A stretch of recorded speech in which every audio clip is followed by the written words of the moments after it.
First year, General Foundation course, Unit 1, General Education. Myself, A. Uma Maheshwar, JLN GFC, Government Junior College, Old Malakpet, Hyderabad.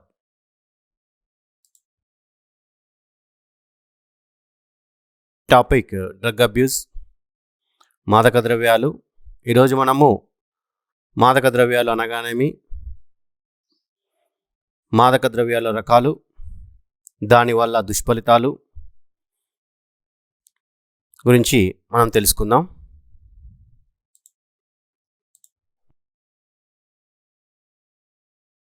Abuse definition. Drug abuse, also called substance abuse or chemical abuse, is a disorder that is featured by a destructive way of using a substances that lead to significant problems, both physical and mental. మాదక ద్రవ్యాల నిర్వచనం: శరీరానికి హాని కలిగించే కొన్ని రసాయనిక పదార్థాలను మాదక ద్రవ్యాలంటారు. ఇవి ఘన, ద్రవ పదార్థాలు లభిస్తాయి. మాదక ద్రవ్యాలు వాడకం వల్ల ఈనాటి యువతరాన్ని దారి మళ్లించే చెడు మార్గాల్లో నడిపిస్తున్న దురలవాట్లలో మాదక ద్రవ్యాల వినియోగం తీవ్రమైనటువంటిది. అనగా మనకు మాదక ద్రవ్యాలు ఘన, ద్రవ పదార్థాలు లభిస్తాయి. ఎగ్జాంపుల్: కొకైన్, నల్లమందు, ఆల్కహాల్. వీటిని మాదక ద్రవ్యాలుగా పేర్కొంటారు. ఈ మాదక ద్రవ్యాలు తీసుకున్నటువంటి యువతరం అనేకమైనటువంటి చెడు మార్గాల్లో నడుస్తుంది. ఈ మాదక ద్రవ్యాలు తీసుకున్నటువంటి వ్యక్తి యొక్క మానసిక స్థితి చాలా విచిత్రంగా ఉంటుంది.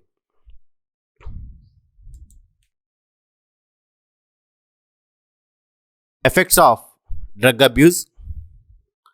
Psychological association with substance abuse or addiction leads to mood disorder like depression, anxiety, thought disorders like schizophrenia, personality disorders like antisocial personality. Second, alcoholism and drug addiction degrades marital status, socio-economic status of a person. Third, drug addiction affects the brain. A drug abused person cannot take proper decision at proper time. మాదక ద్రవ్యాల యొక్క ప్రభావం. 1. మానసిక నిపుణుల బృందం మాదక ద్రవ్యాలు తీసుకున్న వారిపై విశ్లేషణ చేయడం జరిగింది.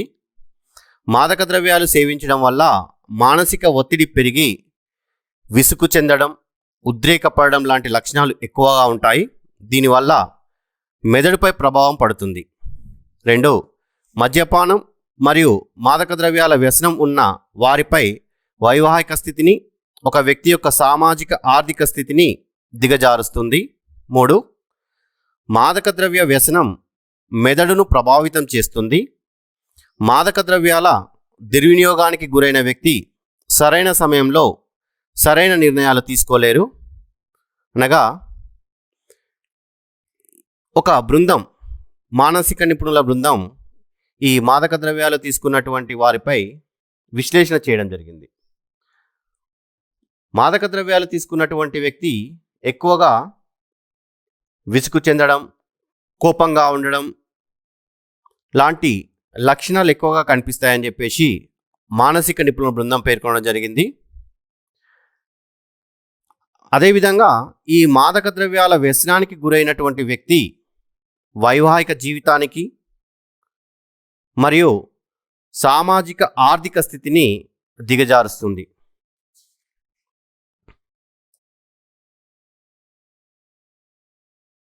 Fourth, when a person takes drugs, the inhibitory functions of the brain are impaired, resulting in delay in decision taking. Fifth one, drug addiction from childhood or teenage years can have devastating effects on the younger person's ability to perform all important executive functions. ఒక వ్యక్తి మాదక ద్రవ్యాలు సేవించినప్పుడు మెదడు యొక్క నిరోధక విధులు బలహీనపడతాయి. ఫలితంగా నిర్ణయం తీసుకోవడం ఆలస్యం జరుగుతుంది. 5. బాల్యం లేదా టీనేజ్ సంవత్సరాల నుండి మాదక ద్రవ్యాలకు అలవాటు పడితే అతని అన్ని ముఖ్యమైన కార్యనిర్వాహక విధులను నిర్వహించే యువకుడి సామర్థ్యంపై వినాశకరమైనటువంటి ప్రభావాన్ని కలిగిస్తుంది. అనగా మాదక ద్రవ్యాలు స్వీకరించినటువంటి వ్యక్తి అతని యొక్క మెదడు చాలా బలహీనంగా తయారవుతుంది. అతను ఏ నిర్ణయం కూడా తీసుకోలేడు. మరియు బాల్యం టీనేజ్ సంవత్సరాల నుంచి అంటే చిన్న బాల్యతనం నుంచి మాదక ద్రవ్యాలకి అలవాటు పడినటువంటి వ్యక్తి అతను రోజువారీ చేసేటటువంటి పనులను సరిగా చేయలేకపోతాడు.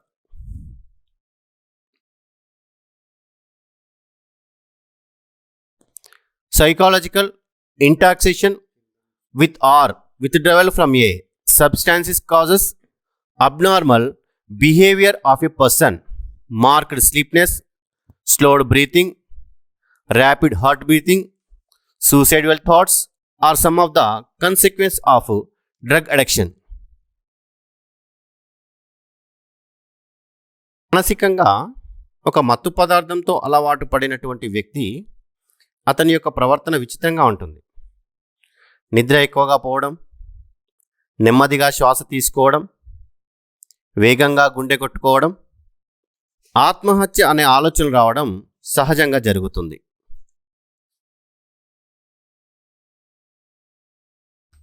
Diagnose drug abuse. Doctors diagnose drug abuse by perform a physical examination and gathering comprehensive medical, family and mental health information. The medical examination will usually include lab test and psychological counseling. The mental health screening determine if the individual has bipolar disorders, anxiety disorder, schizophrenia, other psychiatric disorders.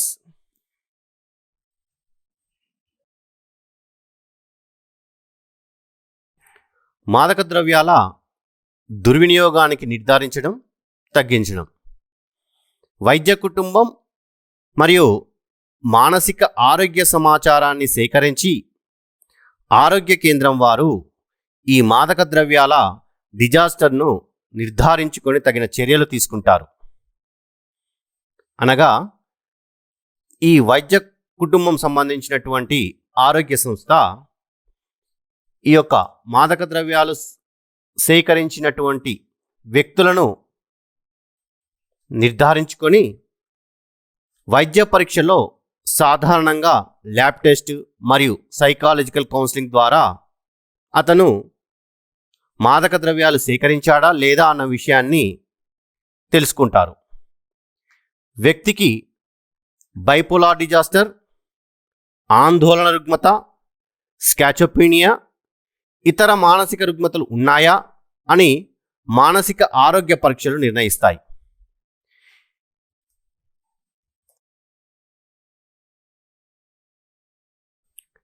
In order to assess the person's current emotional state, perform a mental status examination. In addiction diagnosis, determine the history or presence of mental illness that may occur accompanying with substance abuse. Is important the promoting the best possible outcome for the person. By all means, drug addiction must avoided and condemned.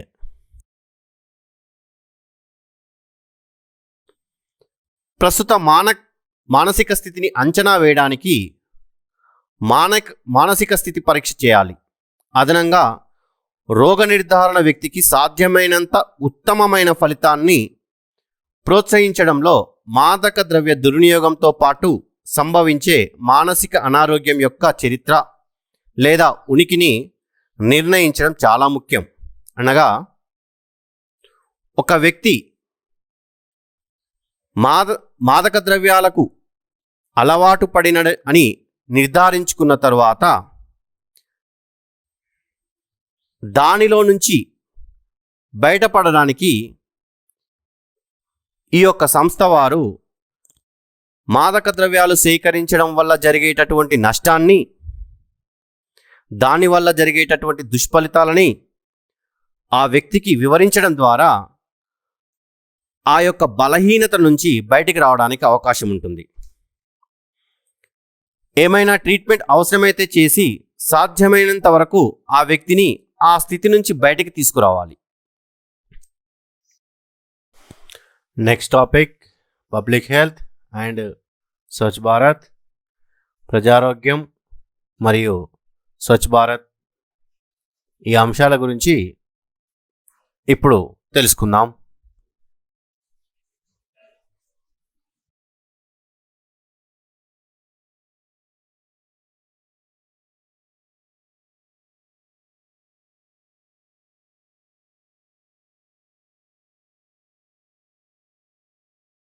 Pick public health and Swachh Bharat.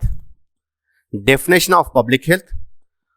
Public health is the science and art of preventing disease, prolonging life, and promoting health through the organized efforts.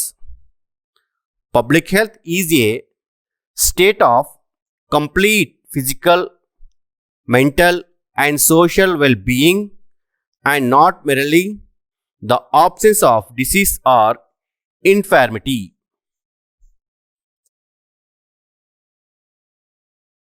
ప్రజారోగ్యం మరియు స్వచ్ఛ భారత్. మనం ఈరోజు ప్రజారోగ్యం అనేటటువంటి సంస్థల గురించి, అవి చేసే పనుల గురించి, మరియు భారత ప్రభుత్వం ఏర్పాటు చేసినటువంటి స్వచ్ఛ భారత్ గురించి తెలుసుకుందాం. First topic ప్రజారోగ్యం. ప్రజారోగ్యం అనేది వ్యాధులను నివారించడం, జీవితకాలాన్ని పొడిగించడం మరియు వ్యవస్థీకృత ప్రయత్నాల ద్వారా ఆరోగ్యాన్ని అభివృద్ధి చేసుకోవడానికి ఉపయోగపడేదే శాస్త్రం లేదా కళ అని అర్థం. మనిషి కేవలం వ్యాధి లేకుండా, బలహీనంగా లేకుండా ఉండడమే కాకుండా సంపూర్ణ శారీరక, మానసిక మరియు సమాజ శ్రేయస్సు పరంగా అభివృద్ధి చెంది ఉండడమే ప్రజారోగ్యం. ఈ ప్రజారోగ్యం అనేటటువంటి సంస్థలో ప్రజలకు ఉన్నటువంటి వ్యాధుల గురించి, ఆ వ్యాధుల నివారణ గురించి ప్రజలకు తెలియచేయడం మరియు వారి యొక్క జీవిత కాలాన్ని పొడిగించేటటువంటి వ్యవస్థీకృతమైనటువంటి ప్రయత్నాలు చేయడం ఈ యొక్క ప్రజారోగ్య సంస్థల యొక్క ముఖ్య ఉద్దేశం. మనిషి కేవలం వ్యాధి కానీ, బలహీనంగా కానీ ఉండడమే కాకుండా అతను సంపూర్ణ శారీరకంగా, మానసికంగా బలంగా ఉన్నట్లయితేనే అతని యొక్క పూర్తి ఆరోగ్యంగా ఉన్నాడు అని చెప్పవచ్చు.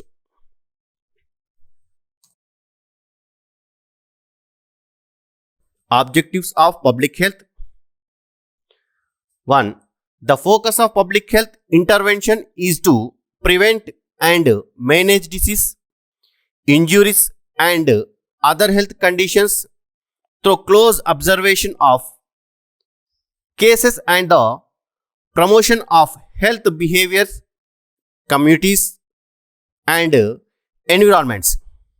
2.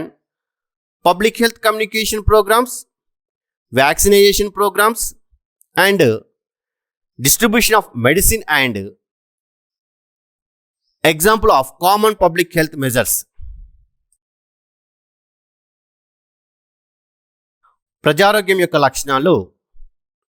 ఆరోగ్య సంఘాలు వాతావరణ కాలానుగుణమైన వ్యాధులు సోకకుండా జాగ్రత్తలు ఏ విధంగా తీసుకోవాలి, గాయాలు మరియు ఇతర అనారోగ్య సమస్యల నుండి విముక్తి ఏ విధంగా తీసుకోవాలి అనే విషయాల గురించి తెలియజేస్తాయి. 2.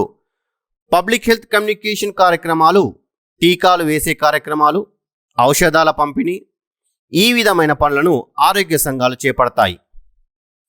అనగా ఆరోగ్య సంఘాలు ప్రజలకు కొన్ని వ్యాధుల పట్ల అవగాహన కలిగిస్తుంటాయి.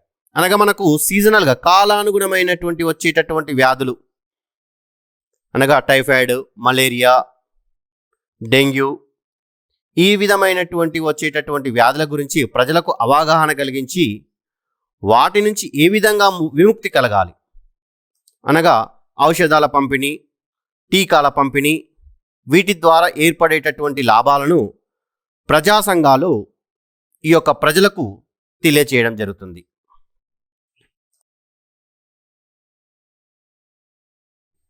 Third one, bringing awareness regarding the contagious disease, infection disease and epidemic is the main objective of public health. Fourth, public health plays an important role in disease prevention efforts in both developing and developed countries.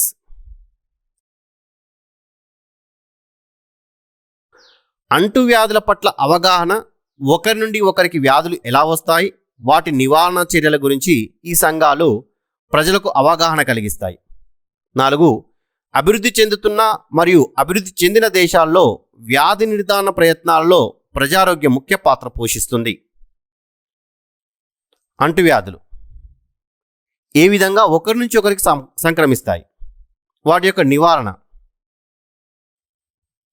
అనగా ప్రస్తుతం ఉన్నటువంటి COVID-19 ఎగ్జాంపుల్గా తీసుకున్నట్లయితే ఒకరి నుంచి ఒకరికి ఏ విధంగా వస్తుంది, వాటి యొక్క నివారణ చర్యలు ఏ విధంగా తీసుకోవాలి అనేటటువంటి విషయాన్ని ఈ యొక్క ప్రజా సంఘాలు ముఖ్య పాత్ర పోషిస్తాయి.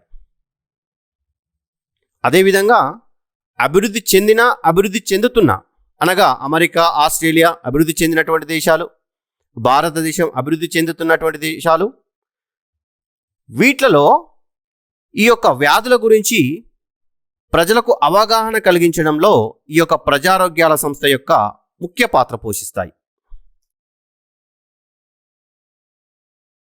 5th, the World Health Organization is the monitoring agency that acts and coordinates on global public health issues. 6th, public health service in USA, Canada are attentive for public health emergency, preparedness, infections and chronic disease control and prevention. 5, ప్రపంచ ఆరోగ్య సంస్థ ప్రపంచంలో వచ్చే వ్యాధుల గురించి పర్యవేక్షణ జరిపి ప్రపంచ దేశాలను సమన్వయపరిచి వ్యాధుల నివారణ చర్యల గురించి ఆ దేశ ప్రజా ఆరోగ్య సంస్థలకు తెలియజేస్తుంది. 6, యుఎస్ఏ, కెనడా లాంటి దేశాల్లో ప్రజారోగ్య సేవలు అభివృద్ధి చెంది ఉన్నాయి. ఆ దేశాలలో అంటువ్యాధులు మరియు దీర్ఘకాలిక వ్యాధుల నివారణకు సంబంధించిన శ్రద్ధ ఎక్కువ. ఈ ప్రపంచ ఆరోగ్య సంస్థ వరల్డ్ హెల్త్ ఆర్గనైజేషన్ ఈ కోవిడ్-19 గురించి తెలుసుకున్నట్లయితే ప్రపంచ దేశాలను అప్రమత్తం చేసినటువంటి ఈ ప్రపంచ ఆరోగ్య సంస్థ ఆ దేశంలో ఉన్నటువంటి ప్రజారోగ్య సంస్థలకు ఆ కోవిడ్-19 వ్యాధి గురించి తెలియచేయడం జరిగింది. ఆ తెలుసుకున్నటువంటి ప్రజా సంఘాలు దేశంలో ఉన్నటువంటి ప్రజలకు ఆ వ్యాధి గురించి, ఆ వ్యాధి యొక్క నివారణ చర్యల గురించి తెలియజేయడం జరిగింది. దాని ద్వారా మనం ప్రస్తుతం అప్రమత్తంగా ఉండడం జరిగింది. మరియు అదేవిధంగా అభివృద్ధి చెందిన దేశాలు చూసుకున్నట్లయితే యుఎస్ఏ, కెనడా లాంటి దేశాల్లో ఆ దేశాలలో ఉన్నటువంటి దీర్ఘకాలిక వ్యాధుల నివారణకు సంబంధించినటువంటి శ్రద్ధ ఎక్కువగా ఉంది.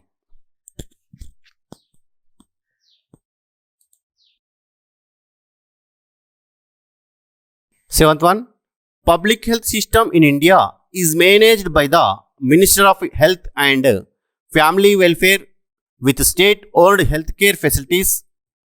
Healthcare is the main objective of public health.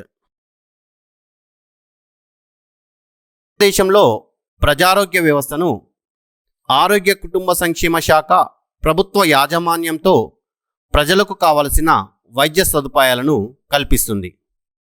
మన భారతదేశంలో ఉన్నటువంటి ప్రజారోగ్య సంస్థలు ఈ యొక్క ఆరోగ్య కుటుంబ సంక్షేమ శాఖ మరియు ప్రభుత్వ యాజమాన్యంతో కలిసి ప్రజలకు కావలసినటువంటి వైద్య సదుపాయాలు, వారికి కావలసినటువంటి మెడిసిన్స్ అందుబాటులో ఉంచడం జరిగింది. ఈ విధంగా ప్రజారోగ్య సంస్థ అప్రమత్తంగా ఉన్నట్లయితే ఆ దేశ ప్రజలు అందరూ కూడా వ్యాధుల నివారణ చర్యలు తెలుసుకొని అప్రమత్తంగా ఉండడం జరుగుతుంది. ఈ విధంగా ఉన్నట్లయితే ప్రజల ఆరోగ్యాన్ని కాపాడడం ఈ ప్రజారోగ్య సంస్థల యొక్క బాధ్యత.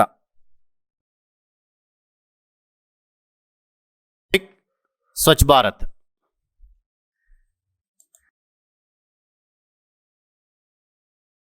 Swachh Bharat Abhiyan.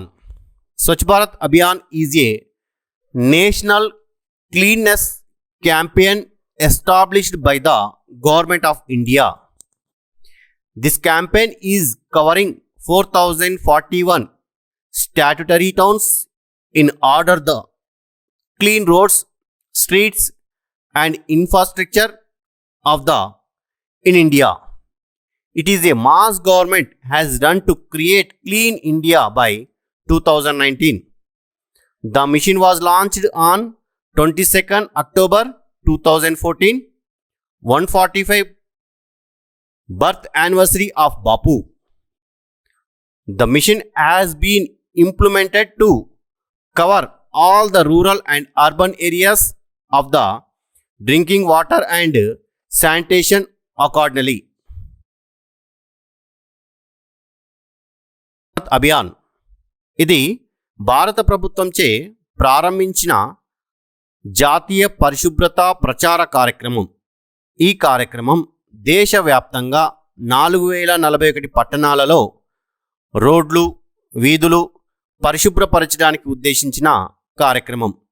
October 2, 2014న Mahatma Gandhi 145వ జయంతి పురస్కరించుకొని మన దేశ ప్రధాని నరేంద్ర మోడీ ప్రారంభించారు. ఈ కార్యక్రమం ద్వారా 2019 సంవత్సరం వరకు గ్రామీణ పట్టణ ప్రాంతాలలో మంచినీరు, అవస్థాపన సౌకర్యాలు కల్పించడం దీని ముఖ్య ఉద్దేశం. స్వచ్ఛ Bharat Abhiyan. Some points regarding the urgent need of Swachh Bharat Abhiyan in India are given here under. 1. It is really very essential to eliminate the open defecation in India as well as making available toilets facility to everyone. Second, it is needed in India to convert the insanitary toilets into flushing toilets. Swachh Bharat ఆవశ్యకత. 1. భారతదేశంలో బహిరంగ మల విసర్జనను తొలగించడంతో పాటు అందరికీ మరుగుదొడ్ల సదుపాయాన్ని కల్పించడం చాలా అవసరం. 2. భారతదేశంలో అపరిశుభ్రంగా ఉన్న మరుగుదొడ్లను పర్యావరణ రహిత జీవ మరుగుదొడ్లుగా మార్చాలి. అనగా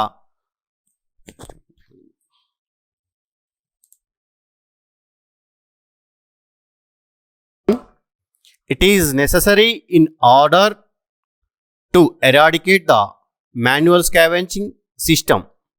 4th, it is to implement the proper waste management through the scientific process, hygienic disposal, reuse and recycling of the municipal solid waste.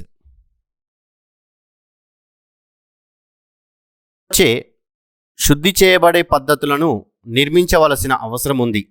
4. Municipal ఘన వ్యర్థాలను పునర్వినియోగం, రీసైక్లింగ్ ద్వారా శుద్ధి చేసి శుభ్రమైన పదార్థాలుగా మార్చాలి. అనగా మున్సిపల్ మరియు గ్రామీణ ప్రాంతాలలో వృధాగా వేసినటువంటి ఘన పదార్థాలైనటువంటి పేపర్స్, పాలిథిన్ కవర్స్ ఎక్సెట్రా ఈ విధమైనటువంటి పదార్థాలను రీసైక్లింగ్ ద్వారా శుద్ధి చేసి తిరిగి వినియోగించుకోవడం జరుగుతుంది. తద్వారా ఈ ఘన వ్యర్థాలు దాదాపుగా తిరిగి శుభ్రమైనటువంటి పదార్థాలుగా మనం తిరిగి మార్చుకోవచ్చు. Fifth one, it is to bring behavioural changes among Indian people regarding maintenance of personal hygienic and practice of healthy sanitation methods. Sixth, it is to create global awareness among common public living in rural areas and link it to the public health. భారతదేశ ప్రజలలో వ్యక్తిగత పరిశుభ్రత, ఆరోగ్య పారిశుద్ధ్య నివారణ గురించి ప్రవర్తనలో మార్పులను తీసుకురావాలి. సిక్స్త్ వన్, గ్రామీణ ప్రాంతాలలో సాధారణ ప్రజలు ఆరోగ్యంగా జీవించడానికి గ్లోబల్ అవగాహన కల్పించాలి. అనగా మన భారతదేశంలో గ్రామీణ ప్రాంతాలలో ఉన్నటువంటి ప్రజలకు శుభ్రత గురించి అవగాహన తక్కువ, పారిశుద్ధ్య నివారణ గురించి కూడా అవగాహన తక్కువ. అందువల్ల గ్రామీణ ప్రాంతాల్లో ఎక్కువగా అపరిశుభ్రంగా కనిపిస్తుంటాయి. మరియు ఈ యొక్క గ్రామీణ ప్రాంతంలో ఉన్నటువంటి ప్రజల్లో ఈ యొక్క శుభ్రత గురించి, పారిశుద్ధ్య నివారణ గురించి అవగాహన కల్పించినట్లయితే గ్రామీణ ప్రాంతాలు పరిశుభ్రంగా మారుతాయి. గ్రామీణ ప్రాంతాలు పరిశుభ్రంగా ఉన్నట్లయితే భారతదేశం మొత్తం కూడా పరిశుభ్రంగా ఉంటుంది అని మనం తెలుసుకోవచ్చు.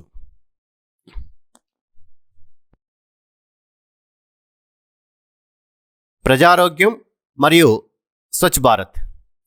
మనం ఈరోజు ప్రజారోగ్యం అనేటటువంటి సంస్థల గురించి, అవి చేసే పనుల గురించి మరియు భారత ప్రభుత్వం ఏర్పాటు చేసినటువంటి స్వచ్ఛ భారత్ గురించి తెలుసుకుందాం. First topic ప్రజారోగ్యం. ప్రజారోగ్యం అనేది వ్యాధులను నివారించడం, జీవిత స్థానికంగా వ్యర్థాలను పారవేసే వ్యవస్థలను అమలు చేయడానికి మరియు నిర్వహించడానికి పనిచేసే సంస్థలకు మద్దతు ఇవ్వాలి. 8, భారతదేశంలో అన్ని రకాల పారిశుద్ధ్య సౌకర్యాలను అభివృద్ధి చేయడానికి ప్రైవేట్ రంగం పాల్గొనే విధంగా చేయాలి. అనగా స్థానికంగా మున్సిపాలిటీలో అయితేనేది, గ్రామీణ ప్రాంతాల్లో పారిశుద్ధ్యం చేసేటటువంటి సంస్థలు ఏవైతే ఉన్నాయో వాటికి ప్రజలందరూ మద్దతు ఇవ్వాలి. భారతదేశంలో పారిశుద్ధ్య సౌకర్యాల అభివృద్ధి కేవలం ప్రభుత్వమే కాకుండా ప్రైవేట్ సంస్థలు కూడా పాల్గొనే విధంగా చేసినట్లయితే